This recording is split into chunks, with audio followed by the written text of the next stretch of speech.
At 5:15 this morning, a man who spent 48 years as a Jehovah's Witness sat down outside Norway's Supreme Court in the dark.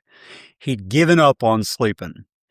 By 7:18 a.m., over 70 Jehovah's Witnesses had lined up behind him, but he got there first. He walked into that courtroom, took a seat front and center, the one most visible on the live stream, and watched as Watchtower's lawyer made what might be the most damaging admission of the entire case.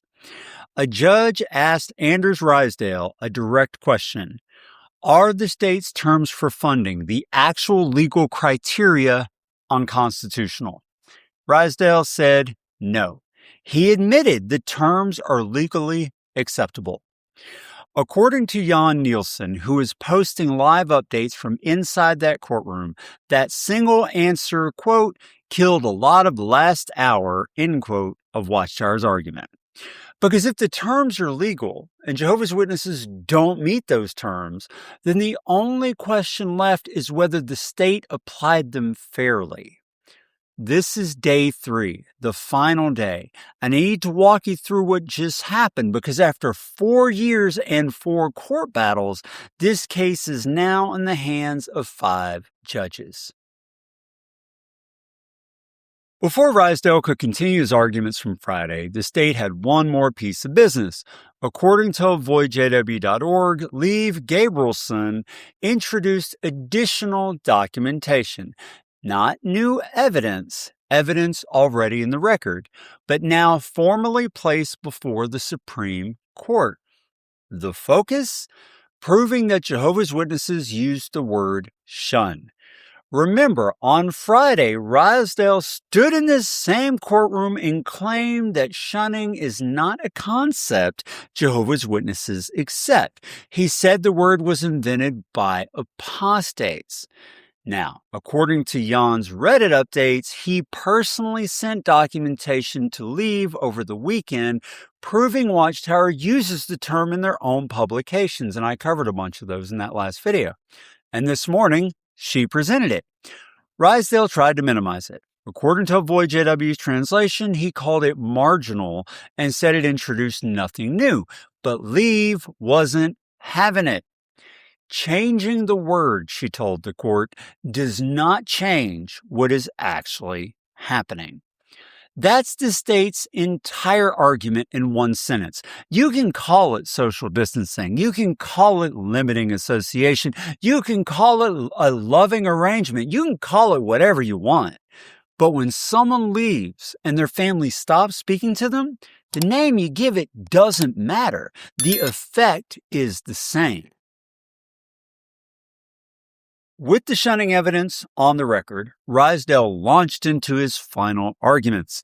And according to multiple sources, he spent a significant portion of the morning trying to minimize Watchtower's own publications, which I find hilarious. Here's his characterization of the material the state presented. According to EXJW's translation, it is very far from heavy material. It does not indicate difficult family conflicts or difficult upbringings. Think about that for a second.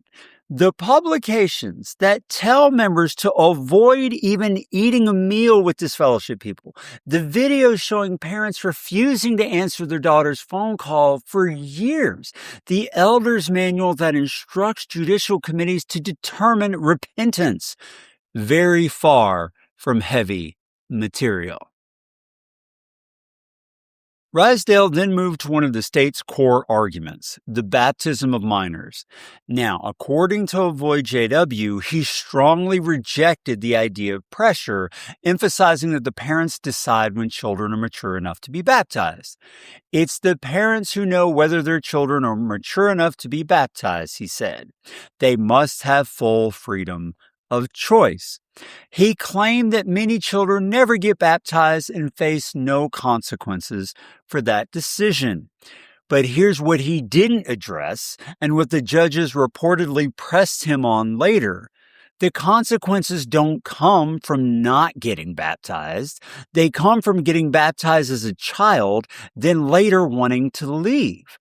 A 12-year-old who gets baptized faces no immediate consequences, but a 22-year-old who wants to leave after being baptized at 12, that's when the shunning kicks in.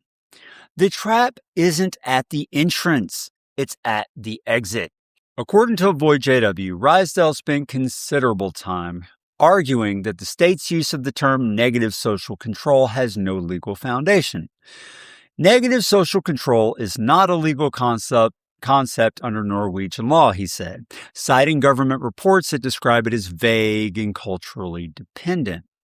His argument was you can't deny funding based on a concept that isn't precisely defined in law.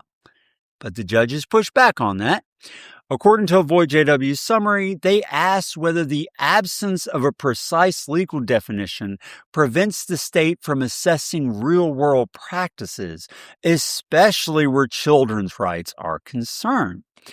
Rysdale's response was very telling. He warned that denying subsidies on these grounds would amount to punishment without legal basis. You are denying something that absolutely everyone gets, he said. Then you are within the legality requirement. But here's the problem with that argument. Not everyone gets state subsidies. Religious communities get subsidies if they meet certain criteria. And one of those criteria under the Religious Communities Act is that they don't violate the rights of their members. According to Jan's live updates, Rysdale then brought up the European Court of Human Rights case between Jehovah's Witnesses and Russia. This is the case that Watchtower loves to cite. Russia banned Jehovah's Witnesses entirely. They seized their property. They prosecuted their members. The ECHR ruled against Russia. Rysdale was trying to argue that the principles from that case should apply here in Norway too. But one of the judges, the one Jan calls our favorite judge, pushed back hard. According to Jan, she makes the case that the Russia case is something totally different. And she's right. Russia didn't just deny funding. Russia criminalized the entire religion. Members went to prison. Property was confiscated. Norway isn't banning anything. Norway's saying you can practice however you want, but taxpayers won't subsidize practices that harm members. That's a fundamentally different situation, and the judges seem to get that. Then came the moment that may have shifted the entire case. According to Jan's updates, a judge directly confronted Rysdale with a question. Are the state's criteria for funding, the actual legal terms, unconstitutional or a breach of human rights? This is the foundation of Watchtower's argument. They've claimed discrimination. They've claimed religious persecution. They've claimed the state is targeting them unfairly. If the terms themselves are illegal, then everything built on those terms falls apart. Rysdale's answer, according to Jan, the terms themselves are legally acceptable. Here's what Jan said in his commentary. This removes a lot of his own arguments. The judge killed a lot of the last hour with that question. Now think about what just happened there. Watchtower's own lawyer admitted that Norway's criteria for religious funding are legal. The law itself is constitutional. So if the law is legal and the state applied that law to Jehovah's Witnesses the same way it would apply to any other group, then where's the discrimination? The only remaining question is whether Watchtower's practices actually violate those criteria. And on that question, the state has Watchtower's own publications as evidence. According to ADMITS, one of the most significant exchanges came near the end of the arguments. The judges asked the state a pointed question. Can you act preventatively? or do you need proven victims first? And this gets to the heart of how the law works here. If the state has to wait until someone is demonstrably harmed before it can deny funding, well, then the law becomes almost impossible to enforce. You need a parade of damaged children before you could say this practice is harmful. Well, Leif Gabrielson's answer was very direct. According to Avoid JW, to require specific victims would mean the state must fail before it can act. In other words, the state can't be responsible for preventing abuse while also being required to prove that abuse already happened. That's an impossible standard. The state's position is that when a religious organization openly teaches that leaving will cost you your entire family, your whole social world, the harm doesn't need to be speculative. The coercion is built into the system. Throughout the hearing, Jan noted that one judge in particular seemed sympathetic to the state's arguments. I feel like our favorite judge very often asks leading questions that helps our side, he wrote. There is no doubt for me that she leans toward the state. The other four is impossible to read. He added, she smiles warmly to leave while asking her, but looks like she wants to choke Rysdale and eat his liver every time she questions him. Now, I want to be careful here. Judicial demeanor doesn't predict outcomes. Judges will ask tough questions to both sides, often with a solid, straight face, a poker face. And Jan is obviously not a neutral observer here. But it's worth noting that the judges were engaged. They pushed back on Rysdale's arguments. They asked clarifying questions that, at least from Jan's perspective, expose weaknesses in the Watchtower's position. This wasn't a rubber stamp. This was a court actively interrogating both sides. After the final break, Leif Gabrielson delivered the state's closing arguments. According to Avoid JW, she returned to the core issue. What do Jehovah's Witnesses' own instructions actually say? This is the main rule, she told the court. Avoid contact. Do not eat with such a person. Even a greeting can develop into more. She quoted Jeffrey Jackson. Oh, Jeffrey Jackson. She quoted his testimony from the Australian Royal Commission again, the same testimony the state cited on day one. When asked about flexibility in shunning, Jackson admitted there was essentially none. Leif addressed the fact that some individual witnesses don't strictly follow shunning rules, because that's true. They don't all, follow that guideline to the same degree. According to Avoid JW's summary, she argued that the exceptions don't erase the rule. The fact that some people are sloppy regarding shunning shouldn't be used as evidence that the organization doesn't mandate it, she said. One of the judges asked Leif directly, what's the purpose of withholding funding? Does the state want to change Watchtower's practices, or is this about something else? Well, according to Jan's updates, Leif's answer was very precise. The law is intended to secure the public's faith and that the taxpayers' money don't support abuse. That's the key distinction here, right? The state isn't ordering Jehovah's Witnesses to change their religion, change their beliefs, or change their doctrine. The state's not banning the practices. What they're doing is saying, we're not going to fund that. If Watchtower wants to continue shunning former members, they are free to do so. They just won't get Norwegian taxpayer money to do it. Leif also addressed what she called an impossible circle in Watchtower's argument. Rysdale had claimed that the state didn't conduct a thorough investigation, but he also argued that the state shouldn't be evaluating religious practices at all. Well, according to Avoid JW, Leif pointed out the contradiction here. The state can't be responsible to prevent abuse, but at the same time have to collect evidence of abuse first to prove that abuse must be prevented. You can't demand investigation and simultaneously claim that investigation is overreach. But let's be fair. Watchtower's strongest argument did get the court's attention.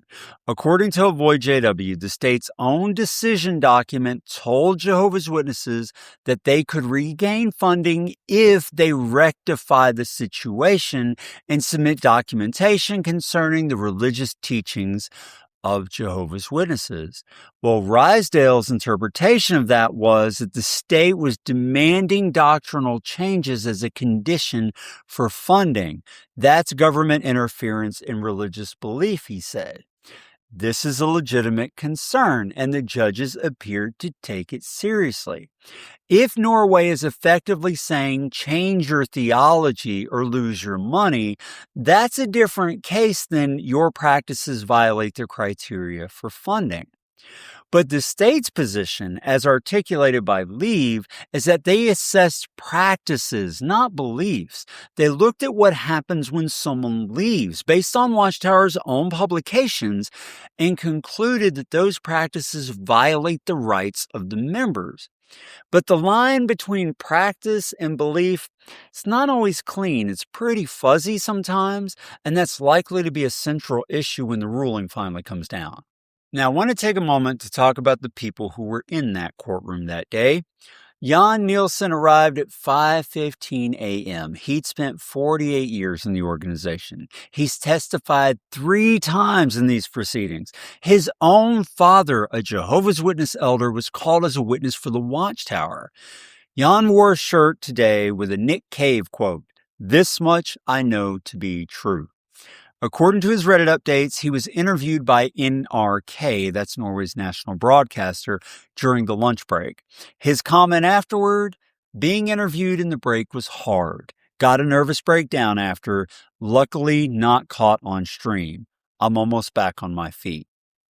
Another guy flew in from London to be there, including other former witnesses who traveled across Norway. They got there before dawn. They sat in that courtroom and listened to Watchtower's lawyer describe their lived experience as very far from heavy material. And at the end of the day, Jan posted a quote from The Doors. "Of our elaborate plans, the end.